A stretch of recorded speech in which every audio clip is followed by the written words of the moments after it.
δώσετε, κυρία Κωνσταντούρου.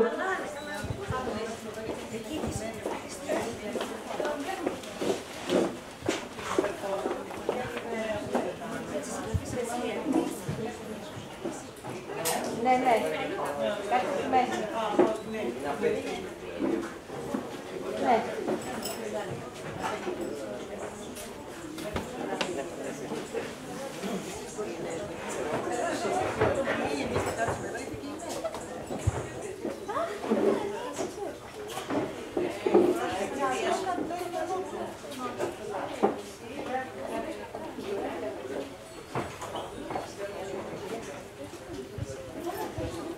Καλησπέρα σας. Εκ μέρους του Εκδοτικού Οργανισμού Λιβάνη, σας ευχαριστώ πολύ που είστε σήμερα μαζί μας, σε μια πολύ δύσκολη μέρα, με όλα τα μέσα να περγούν. Αυτό σημαίνει ότι αγαπάτε πολύ την Ιουλία μας, που ήρθε από το Αγρίνιο ειδικά για αυτή την εκδήλωση, και ευχαριστούμε διπλά. Θέλω να ευχαριστήσω επίσης την Ελένη Τσαγκά, δημοσιογράφο συγγραφέα, και τον Πάνο Τουρλή, βιβλιοκριτικό, που θα μιλήσουν για την Ιουλία μας.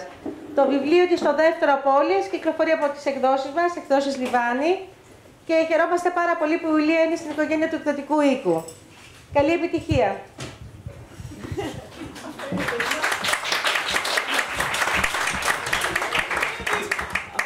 Να σου πω, δεν γίνεται αυτό. Θα βάλουμε ένα στοίχημα. Αν κρατηθούμε στο τέλος έτσι, θα κερδίσουμε κάτι. Δεν ξέρω πώς θες να μας δώσει. Εμείς οι δύο θα μας στήσει. Λοιπόν, καλησπέρα σε όλους και από εμένα. Να πω ότι με είπανε δημοσιογράφο συγγραφέα. Θεωρώ πολύ σπουδαίο τον τίτλο συγγραφέας, οπότε δεν το υιοθετώ ακόμα, αν δεν γράψω τουλάχιστον άλλα 3, που δεν το βλέπω. Λοιπόν, θα ξεκινήσω με το πώς γνώρισα την Ιουλία και τι να πρωτοθυμηθώ από την γνωριμία μας. Πόσα χρόνια να γυρίσω πίσω, Ιουλία. Η γνωριμία μας έγινε μόλις πριν από λίγα λεπτά. Η γνωριμία μας από κοντά, γιατί γνωριζόμαστε μέσα από τα μέσα κοινωνικής δικτύωσης εδώ και λίγο καιρό, και μέσα από το Facebook συμφώνησα να συμμετέχω στην παρουσίαση του βιβλίου, μετά από ένα όμορφο και απόλυτα σεμνό μήνυμα της στο inbox. Γιατί είπα ναι, λοιπόν, χωρίς να τη γνωρίζω και χωρίς να έχω ιδέα τι είναι οι απώλειες. Θα σας πω μετά γιατί είπα ναι, αφού σας μιλήσω για τη Χριστίνα, τη μαμά της την Ειρήνη, τον εραστή της τον Φίλιππο, το θετό της πατέρα και μεγάλη της λατρεία το Λάμπη, το βιολογικό της πατέρα, το μεγαλογιατρό Χρήστο, τη φίλη της και στη συνέχεια αδελφή της Σοφία, τη θεία της Μαρία και τον θείο Ηλία, τον αγνό Όμηρο, τον κακό δαίμονα Απόστολο, την κακή μάγισσα την Άβα, τον απομηχανής Θεομένιο, το μικρό άτυχο Χρύσανθο και τις μικρές και χαριτωμένες Ζωή και Ελπίδα. Τώρα θα σας παρακαλούσα, επειδή είμαστε σχετικά λίγοι, βέβαια για τέτοια μέρα είμαστε πάρα πολύ, Ιουλία, σε διαβεβαιώ, να κλείσετε όλοι τα μάτια και να φανταστείτε όλα αυτά τα πρόσωπα μπλεγμένα σε ένα γαϊτανάκι. Ο καθένας κρατάει, κουβαλάει το δικό του γαϊτάνι. Ο καθένας κρατάει τη δική του κορδέλα σε διαφορετικό χρώμα και χορεύουν το χορό της ζωής αλλά και του θανάτου, της χαράς και ταυτόχρονα της θλίψης. Αλλάζουν τις χρωματιστές κορδέλες της ζωής, μπαινοβγαίνοντας από τον κύκλο, ακολουθώντας θέλοντας και μη τα βήματα της μοίρας σε έναν χορό με άψογο ρυθμό, σε έναν χορό γρήγορο, υποχρεωτικό, βασανιστικό, κουραστικό, αναπόφευκτο. Αλλά ενδιάμεσα ο χορός γίνεται διασκεδαστικός, χαρούμενος, επίμονος. Οι χορευτές γελάνε μεταξύ τους, ερωτεύονται, αγγίζονται, πειράζονται και μετά ξανά πάλι. Ο ένας πέφτει στην αγκαλιά του άλλου για παρηγοριά, καθώς η ορχήστρα παίζει τον επιτακτικό ρυθμό του πόνου. Η Ειρήνη κρατάει τον κοντάρι στο κέντρο και γύρω της χορεύουν οι υπόλοιποι. Ο καθένας με τον δικό του τρόπο, αλλά η συνολική εικόνα είναι απόλυτα αρμονική. Ο κύκλος της ζωής και του θανάτου σε συνεπέρνει χωρίς να σε ζαλίζει. Η Ιουλία Ιωάννου εναλλάσσει τόπους, χρονολογίες και πρόσωπα με μοναδική επιδεξιότητα. Μεταφέρεται με απόλυτη άνεση στο τώρα, στο πριν και στο μετά. Σε ταξιδεύει με μαεστρία από το χωριό στην πόλη και μετά σε ένα νησί και πάλι πίσω και πάλι μακριά και στην επόμενη σελίδα πάλι επανέρχεται στο εδώ. Και αυτές οι αναλλαγές εξεκουράζουν από τις επισκέψεις της μοίρας, που είναι σύντομες αλλά κυριολεκτικά σε σοκάρουν. Η συγγραφέας κρατάει με μαεστρία το γαϊτανάκι των ηρώων και έχει καταφέρει την ίδια στιγμή να είναι και πολύχρωμο και χαρούμενο και μουντό και θλιβερό, και αυτή η αναλλαγή κορυφώνει τη συναρπαστικότητά του. Δεν μπορείς με τα μάτια να ακολουθήσεις το βήμα των ηρώων, τα χάνεις, είναι γρήγορα βήματα, δύσκολα. Είναι τόσο άπιαστα αυτά τα βήματα ζωής που μόνο με τα μάτια της φαντασίας σου μπορείς να τα φυλακίσεις, να καταλάβεις.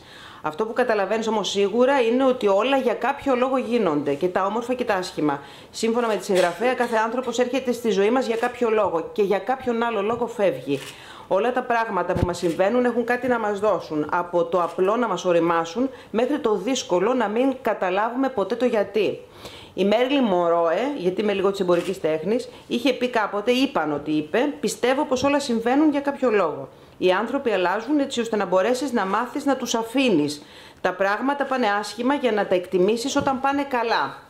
Πιστεύεις τα ψέματα έτσι ώστε με τον καιρό να μάθεις να εμπιστεύεσαι μόνο τον εαυτό σου. Ενώ ορισμένες φορές τα καλά πράγματα γκρεμίζονται έτσι ώστε να δημιουργηθούν ακόμα καλύτερα. Αυτό είναι και το διακύβευμα από τις απώλειες. Η ζωή πάντα θα συνεχίζεται, είτε απαντηθούν τα γιατί είτε όχι. Θα συνεχίζεται με παρουσίες και με απουσίες. Το καλό θα διαδέχεται το κακό και πάντα θα συνυπάρχουν. Πότε θα κερδίζει το ένα, πότε το άλλο. Μεταξύ της αγάπης όμως και του μίσους θα κερδίζει πάντα η αγάπη. Η συγγραφέα στο βιβλίο κάνει εμέσως αναφορά και στη συγχώρεση. Τη συγχώρεση μετά από μεγάλο κακό. Η συγχώρεση, χαρίζει γαλήνη, είναι ευτυχία. Γιατί η συγχώρεση δεν είναι ηλίθεια, αλλά πορεία προς τα εμπρός. Θα σταθώ σε ένα σημείο του βιβλίου που είναι ενδεικτικό και διδακτικό. Τι ήταν και πάλι αυτό? Ποιος μπορούσε να το φανταστεί ότι θα συνέβαινε κάτι τέτοιο, ότι σε εκείνη θα κληρωνόταν ένα τέτοιο λαχείο? Αμέσως όμως μετάνιωσε για τον τρόπο που σκεφτόταν. Γιατί? Τι ήταν εκείνη που δεν έπρεπε να τη συμβεί? Οι υπόλοιποι άνθρωποι δηλαδή που καθημερινά παθαίνουν κάτι, τι είναι? Θα μπορούσα να μιλάω για ώρες για τα μηνύματα και τα νοήματα του μυθιστορήματος. Δεν θα σας κουράσω όμως άλλο. Θα σας πω μόνο ότι το βιβλίο είναι συναρπαστικό, είναι γρήγορο, δεν ησυχάζεις καθόλου, σε συγκλονίζει και παρά τις απώλειες που περιγράφονται μέσα, κυρίως σε κάνει να δεις πως για κάθε τέλος υπάρχει μια νέα αρχή. Για να μην σας αφήσω με την απορία, θα σας πω πως αυτό που με επηρέασε στο να είμαι σήμερα κοντά σας είναι όχι για αυτά που έγραψε στο μήνυμα η συγγραφέας, αλλά για αυτό που εισέπραξε από τη φωτογραφία της στο λογαριασμό στο FB. Ένα γλυκό χαμόγελο πάνω σε μια γυναίκα ευτυχισμένη συνειδητά. Γιατί το θέλει και γιατί το επιλέγει. Και μου αρέσουν αυτοί οι άνθρωποι. Και κάτι τελευταίο, θεωρώ ότι οι απώλειες θα έχουν και συνέχεια. Θα ήθελα πολύ να μάθω τι απέγινε ο Φίλιππος, αν βρήκε ένα νέο έρωτα, η μικρή ελπίδα, η χαριτωμένη ζωή. Για όλους θα ήθελα να μάθω.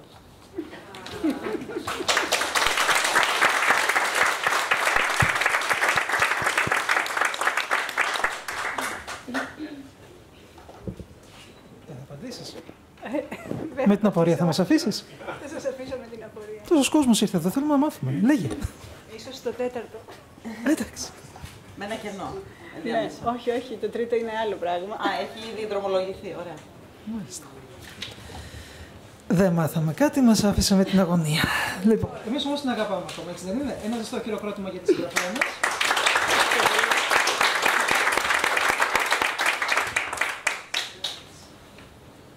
Λοιπόν, ευχαριστούμε πάρα πολύ όλους που ήρθατε σήμερα. Νομίζω ότι δεν ακούγεται. Τώρα ακούγεται. Τώρα άναψε. Άστο και αυτό. Χάσαμε. Δεν θα πάρουμε τίποτα.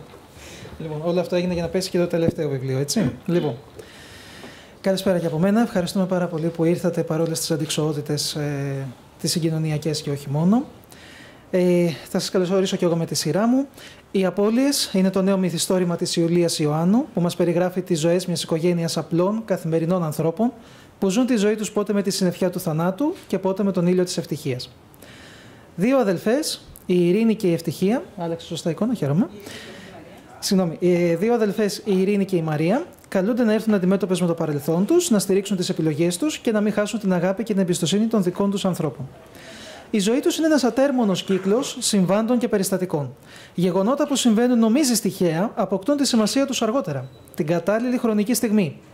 Η ζωή κάνει κύκλους, έχει τα πάνω της και τα κάτω της, συνοδεύεται από χαρές και λύπες, επομένως, ποια η θέση του ανθρώπου μέσα σε αυτόν τον κύκλο, πώς αντιδρά, ποια η τιμωρία του.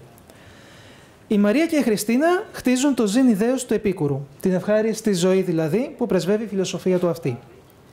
Ο Επίκουρος υποστηρίζει ότι το ζήν ιδέως επιτυγχάνεται με τη βίωση μιας ζωής αυτάρκους, περιβαλλόμενης από φίλους.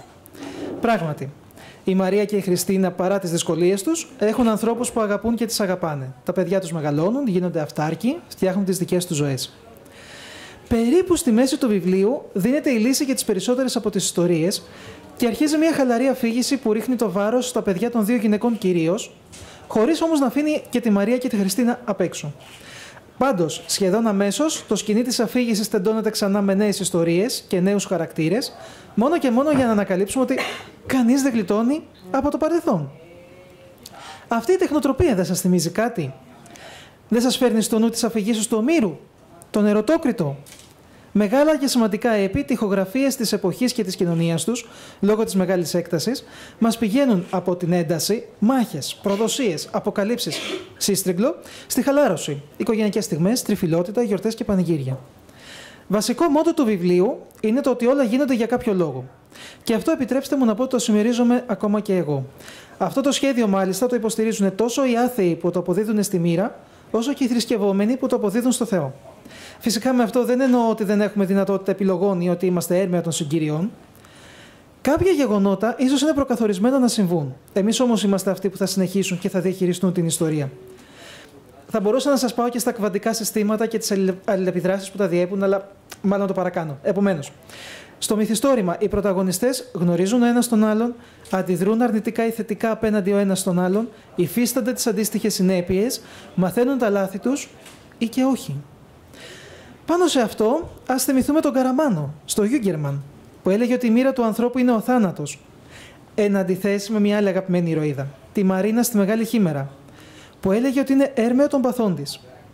Έτσι ακριβώς αντιδιασταλτικά ζουν και οι χαρακτήρες της απώλειας. Δεν παραδίδονται αμαχητοί στο θάνατο, αλλά δεν αφήνονται και στη μοίρα. Όλοι τους ζουν τις ζωές τους, υφίστανται τις συνέπειες από τις απώλειες που τυχαίνουν στο διάβατος, ατσαλώνονται με νέα δύναμη για να προχωρήσουν μπροστά. Ένα άλλο χαρακτηριστικό του μυθιστορήματος που θα ήθελα να παρατηρήσω είναι ο παραλληλισμός με το αμάρτημα της μητρός μου του Γεωργίου Βυζιεινού. Όπως η μητέρα της Χριστίνας, Ειρήνη, της φέρεται απότομα, δεν της αναγνωρίζει τις αρετές της και τα προτερήματά της, δεν την ευχαριστεί ποτέ για ό,τι κάνει, αλλά ταυτόχρονα κουβαλάει ένα βαρύ φορτίο. Έτσι και η μητέρα του αφηγητή στο αμάρτημα αδιαφορεί για τα αρσενικά παιδιά της και φέρεται υπερπροστατευτικά στα θήλαια μέλη της οικογένειάς της, βιολογικά και υιοθετημένα, έχοντας ακουβαλήσει το δικό της σταυρό. Επομένως, βλέπουμε ότι το μυθιστόρημα είναι ζυμωμένο με τη μαγιά της ελληνικής λογοτεχνίας και έχει δημιουργήσει τη δική του αρμονική και ιδανική συνταγή. Τα ανωτέρω τα ανέφερα όχι για να συγκρίνω το μυθιστόρημα της αγαπημένης μας Ιουλίας με τα κλασικά έργα της λογοτεχνίας που γαλούχησαν σχεδόν όλους μας, όσο για να δείξω ότι φίλη μας, αποδέκτης αυτής της κληρονομιάς, έχει κατανοήσει, έχει εμπεδώσει και έχει αποδώσει ιδανικά όλη αυτή την πολιτιστική κληρονομιά στο μυθιστόρημά της, τις απώλειες. Κάτι που δείχνει το σεβασμό, την ικανότητα και τη δυνατότητα να βαδίσει στα χνάρια αυτών των μορφών λογοτεχνίας. Οι απώλειες είναι ένα μυθιστόρημα για τις απώλειες στη ζωή μας και τις συνέπειές τους. Για τις απώλειες στον έρωτα και τη δύναμη που μας αφήνουν. Για τις απώλειες που σηματοδοτούν σαν άλλη φάρη την πορεία της ζωής μας. Ευχαριστώ πολύ.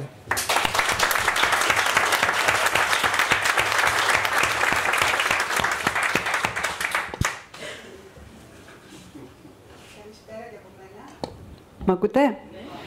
Παναγιώτη μου, Ελένη μου, σας ευχαριστώ πάρα πολύ. Πραγματικά δεν έχω λόγια για την τόσο ωραία τοποθέτηση που κάνατε.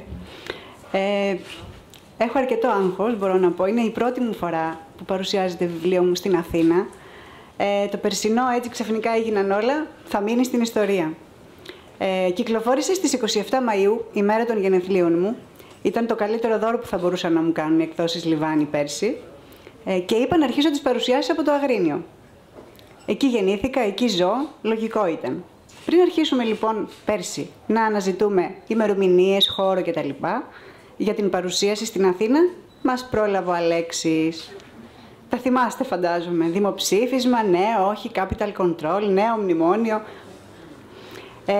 Και όσα ακολούθησαν από τότε. Πάει η Αθήνα, πάει η Θεσσαλονίκη, πάει και το Παλιάμπελο. Ευτυχώς τα πράγματα φέτος άλλαξαν.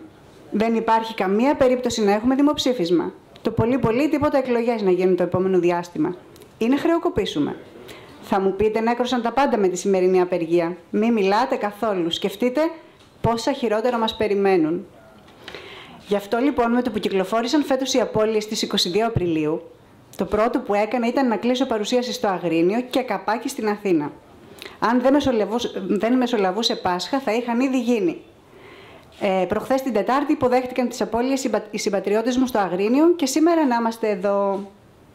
Πρώτα απ' όλα θέλω να σας ευχαριστήσω όλους όσους καταφέρατε να έρθετε εδώ, όσους γνωρίζω και με γνωρίζουν πριν διαβάσουν τα βιβλία μου και είναι μεγάλη μου χαρά να βλέπω φίλους που μας συνδέουν δεσμοί από δεκαετίες. Περίμενα πολύ περισσότερους φίλους να έρθουν, οι οποίοι σήμερα δεν μπορώ να σας πω πόσα μηνύματα είχα στο κινητό μου που δεν τα κατάφεραν να έρθουν, όμως δεν πειράζει, και εσείς που είστε εδώ σας ευχαριστώ πραγματικά πάρα πολύ για άλλη μια φορά. Προετοιμάζοντας λοιπόν τέτοιες εκδηλώσεις, έχεις και ένα ακόμα άγχος. Ποιοι θα καθίσουν δίπλα σου σε τούτο το τραπέζι? Έτσι άρχισα από νωρίς να κάνω κρούσεις γνωρίζοντας τις δυσκολίες. Αλλά από τα δύσκολα αρχίζεις. Υπολογίζεις ότι θα φας που θα φας χιλόπιτα από κάποιους, τουλάχιστον να τη φας πριν πιάσουν οι ζέστες, δεν αναφέρομαι σε σένα μέρη, και σου κάτσει βαριά στο στομάχι. Από πού να αρχίσω? Σκέφτηκα. Μόλις είχα διαβάσει το βιβλίο «Το δίλημμα του Σκατζόχυρου» της Ελένης Τσαγκά και κάναμε συνέντευξη στην ιστοσελίδα μου στο βιβλίο Life. Καταπληκτικό βιβλίο, σας το συστήνω ανεπιφύλακτα. Απίθανη γραφή με διεισδυτικό χιούμορ. Καμία σχέση με το δικό μου που είναι πολύ φανατικό. Το ξέρετε. Θα μου άρεσε, σκέφτηκα, να την είχα δίπλα μου. Αλλά η Τσαγκά είναι διάσημη και πολύ άσχολη τηλεπαρουσιάστρια. Σιγά μην έλεγε ναι στην πρότασή μου. Και όμως με διέψευσε. Και ναι είπε και το χάρηκε. Σε ευχαριστώ πολύ, Ελένη μου. Τον κύριο δίπλα μου τον είχα άχτη. Ήταν ο μόνος ίσως που μόλις διάβασε το «Έτσι ξαφνικά έγιναν όλα» μου είπε: «Η Ιουλία μου δεν μου άρεσε καθόλου». Με έφτιασε κανονικά, κατάμουτρα. Και όχι πίσω από τις πλάτες μου όπως έκαναν ενδεχομένως τόσοι πολλοί άλλοι. Όμως εκείνο το «δεν μου άρεσε καθόλου», ξέρετε, είναι πολύτιμο για όποιον θέλει να κάνει ένα βήμα μπροστά. Με το που κυκλοφόρησαν λοιπόν οι απώλειες, του έστειλα το βιβλίο με ταυτόχρονο αίτημα. «Θέλω να το παρουσιάσεις». Πήγαινα γυρεύοντας για ένα νέο διπλό φτύσιμο. Όταν λίγες μέρες αργότερα με πήρε τηλέφωνο και μου είπε «Καταπληκτικό και θα είμαι στην παρουσίαση», νόμιζα ότι ο τύπος με τρολάρει. Τσιμπιόμουνα. Όταν είδα την εξαιρετική κριτική του στο βιβλιονέτ, είπα ότι δεν μπορεί να το τραβάει τόσο. Παναγιώτη Τουρλή, σε ευχαριστώ και για το φτύσιμο και για όσα ακολούθησαν. Πάμε τώρα και στους ανθρώπους που πήραν σοβαρά την δική μου τρέλα. Νιώθεις ευλογημένη όταν γράφεις ένα βιβλίο και σου λέει «Αναλαμβάνω εγώ τα υπόλοιπα», ένας εκδοτικός οίκος με την ιστορία, την εμβέλεια, το κύρος των εκδόσεων Λιβάνι. Έγινα μέλος αυτής της ξεχωριστής οικογένειας. Με αγκάλιασαν, με βοήθησαν, με στήριξαν και έφεραν το «Έτσι ξαφνικά έγιναν όλα» από το σκληρό δίσκο του υπολογιστή μου στα χέρια του αναγνώστη. Ήταν πολύ όμορφο αυτό το ταξίδι και έγινε πιο όμορφο όταν ο κύριος Ηλίας Λιβάνης με φώναξε στο γραφείο του το Γενάρη και μου είπε «Συγχαρητήρια, κυρία Ιωάννου, το βιβλίο σας πήγε εξαιρετικά καλά για πρώτη φορά στο χώρο». Τα ακούς, κυρία Τουρλή? Προχωράμε για το επόμενο. Μέχρι το Πάσχα θα εκδοθεί. Και να το λοιπόν έτοιμο να σας το παρουσιάσουμε σήμερα. Βέβαια από τότε δούλεψαν πολλοί άνθρωποι για να φτάσει στα χέρια των αναγνωστών. Πρώτα απ' όλα θέλω να ευχαριστήσω πάρα πολύ την επιμελήτριά μου, την Άντα Κασαπάκη, που με τις πολύτιμες συμβουλές της διορθώσαμε και βελτιώσαμε το αρχικό κείμενο. Μετά το γραφιστικό τμήμα που ανέλαβε το υπέροχο πραγματικά εξώφυλλο και όλους τους υπόλοιπους συνεργάτες που με το μεράκι τους έβαλαν την προσωπική τους σφραγίδα στις απώλειες. Τα του βιβλίου σας τα είπαν εξαιρετικά ο Παναγιώτης και η Ελένη, δεν θέλω να σας κουράσω περισσότερο. Θέλω πραγματικά άλλη μια φορά να σας ευχαριστήσω όλους που είστε εδώ απόψε, που με αγαπάτε, που με τιμάτε με την παρουσία σας, να είμαστε καλά και να έχουμε αντοχή για τα δύσκολα που μας περιμένουν. Σας ευχαριστώ πάρα πολύ.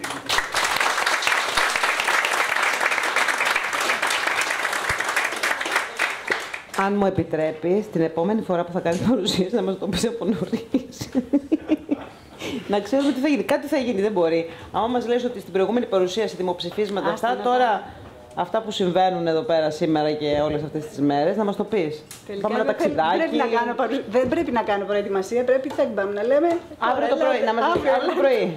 Δυστυχώς όποτε και να το πει κάτι κακό θα γίνει. Τι να πω, δεν ξέρω. Επίσης, έχω να προσθέσω ότι ευτυχώς που παρενέβησαν στο μεταξύ και άλλες βιβλιοπαρουσιάσεις που μου προτείνανε συγγραφείς, αλλιώς θα είχα βγει ο Μητσοτάκης της βιβλιοκριτικής, γιατί σε μια άλλη βιβλιοπαρουσίαση που μου είχαν προτείνει ήταν η ημερομηνία ακριβώς που έγινε το Capital Control. Οπότε εκείνη η βιβλιοπαρουσίαση ακυρώθηκε. Μετά ήρθε η σειρά της Ιωάννου, της αγαπημένης μας, αλλά ευτυχώς στο μεταξύ έχω κάνει κι άλλες. Οπότε μπορείτε να συνεχίσετε να μου προτείνετε έφοβα. Ναι. Ένα χειροκρότημα στην κυρία Ιωάννου. Θέλω πάρα πολύ να πω ένα μεγάλο ευχαριστώ και ξεχωριστό στην αγαπημένη μου φίλη Τέση Μπάιλα, τη συγγραφέα, στη Δήμητρα Ιωάννου, που με τιμάνε με τη φιλία τους και με την παρουσία τους εδώ απόψε, στη φίλη μου την Τίνα τη Σαρακίνου από το Literature, στον Μπουκιά, τον Παναγιώτη και την Πόπη. Σας ευχαριστώ πάρα πολύ, παιδιά, να είστε καλά. Στην αγαπημένη μου Μέρη Κωνσταντούρου.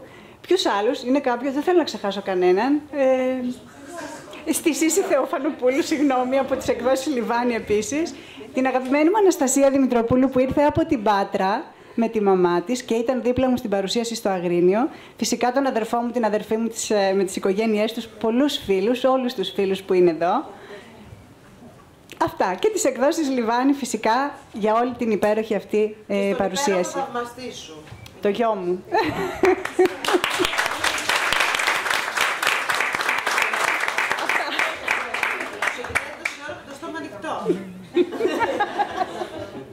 Στάζει σαλάκι μου, παιδάκι. Αυτά.